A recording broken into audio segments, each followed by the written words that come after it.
విస్తరణ రూపంలో కూడిక. విస్తరణ రూపంలో కూడిక ఏ విధంగా చేయాలనేది ఒకసారి చూద్దాం. 542 ప్లస్ 354 ఈజ్ ఈక్వల్ టు ఎంత? ఇది విస్తరణ రూపం ద్వారా మనం మొత్తం అనేది కనుక్కోవాలి. ఎలాగనేసి అంటే ఇక్కడ మొదటి నెంబర్లో చూడండి 543 ఉంది. అంటే 3 1లు 4 10లు 500. 500 ఉన్నాయి కాబట్టి 500 ఇక్కడ రాసుకుంటాము. 4 10లు ఉన్నాయి కాబట్టి 4 10లు 40 ఇక్కడ రాసుకుంటాము. నెక్స్ట్ 3 1లు ఉన్నాయి కాబట్టి 3 1ల 3 ఇక్కడ రాసుకుంటాం.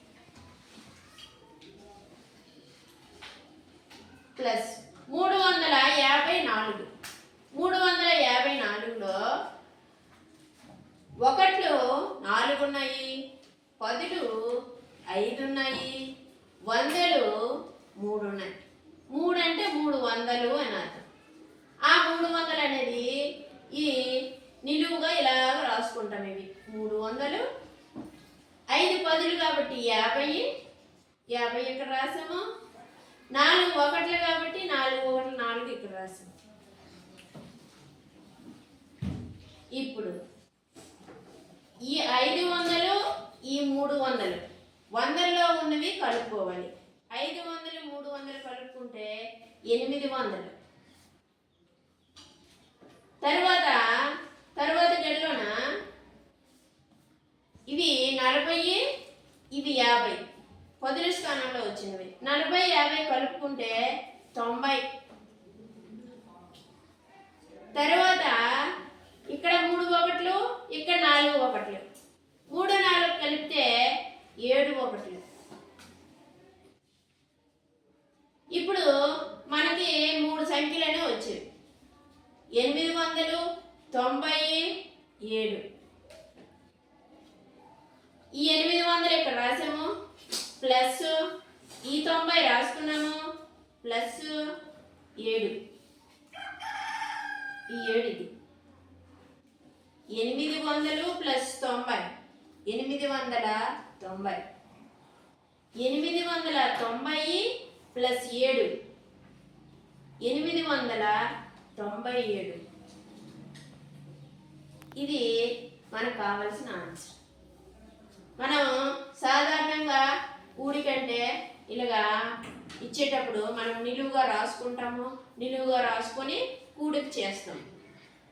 ఇదేంటంటే విస్తరణ రూపంలో కూడిక.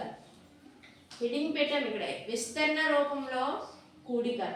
అంటే ఆ ఇచ్చిన సంఖ్యలనే విస్తరణ రూపంలో రాసుకోవాలి. ఫస్ట్ విస్తరణ రూపంలో అనేసి అంటే ఇక్కడ ఎన్ని 1లు ఉన్నాయి, ఎన్ని 10లు ఉన్నాయి, ఎన్ని 100లు ఉన్నాయి.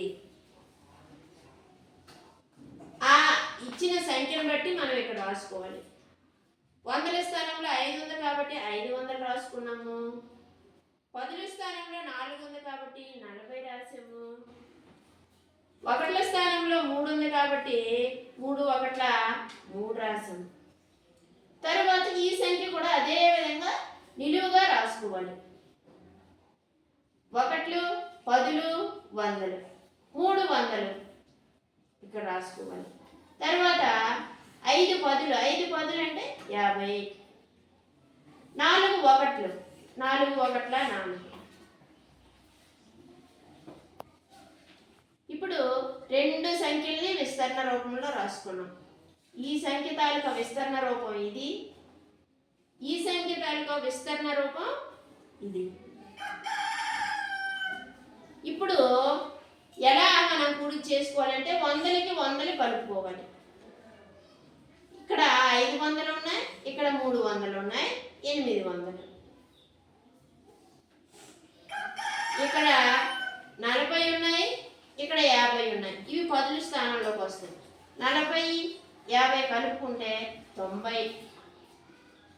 ఇక్కడ 3 1లు ఉన్నాయి, ఇక్కడ 4 1లు ఉన్నాయి. కలుపుకుంటే 7. 800 ప్లస్ 90 ప్లస్ 7 897. ఇది మనకు రావాల్సిన ఫలితం. ఈ విధంగా విస్తరణ రూపంలో మనము కూడిక అనేది చేస్తాం.